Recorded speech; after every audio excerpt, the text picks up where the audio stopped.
My American friends will recognize this, but for the benefit of all my friends in Europe and New Zealand and Australia, this is Mount Rushmore, located in the Black Hills of western South Dakota.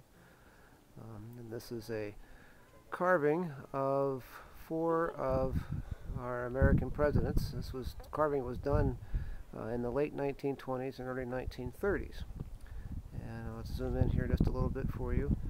The most prominent of the 4 presidents here on the left is George Washington, our first president, and he is shouldn't say revered, he is respected as such because he is our first president. And we think of him as old because America, 200 years is old. We're a pretty young country. To the right, to Washington's left, kind of half hidden in the shadow, is our third president, Thomas Jefferson.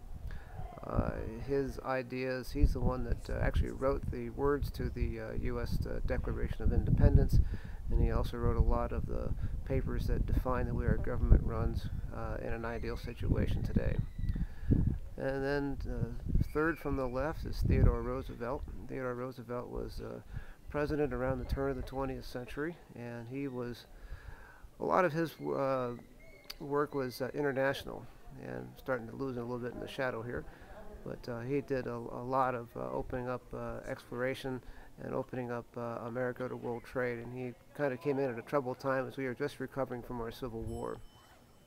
And then on the far right is Abraham Lincoln, and Lincoln is almost revered in some circles. He was the president during the Civil War. He was the one that actually wrote the Emancipation Proclamation, which ended any kind of governmental recognition of slavery, although it still existed in some way, shape, or form for a number of years. And sadly, within 2 or 3 days of the treaty ending the Civil War, as soon as it was 2 or 3 days of the treaty being signed, he was shot and killed by an assassin. And this is solid granite again in the Black Hills of South Dakota. It took, I forget how many years, but I mean, you think in the 1920s, the technology was climbing down on ropes, drilling into the granite to put dynamite charges, and then blasting. And as you can see, there's all of the tailings and the talus here down at the bottom, and is laid here for for the 80 years or so since the actual building of the monument.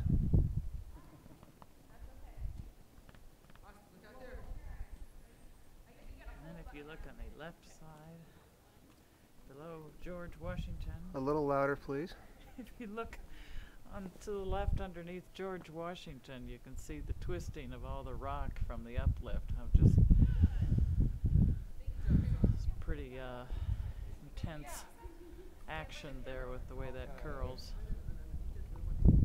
In case you're wondering, the guest speaker is my geological engineer wife, Karen, who you've heard me refer to for any number of times. And it is actually her background in geology which has spurred my very amateurish interest in it. So she has finally got me to take a look at rocks and not take things for granted. Obviously my puns don't get any better. Bye.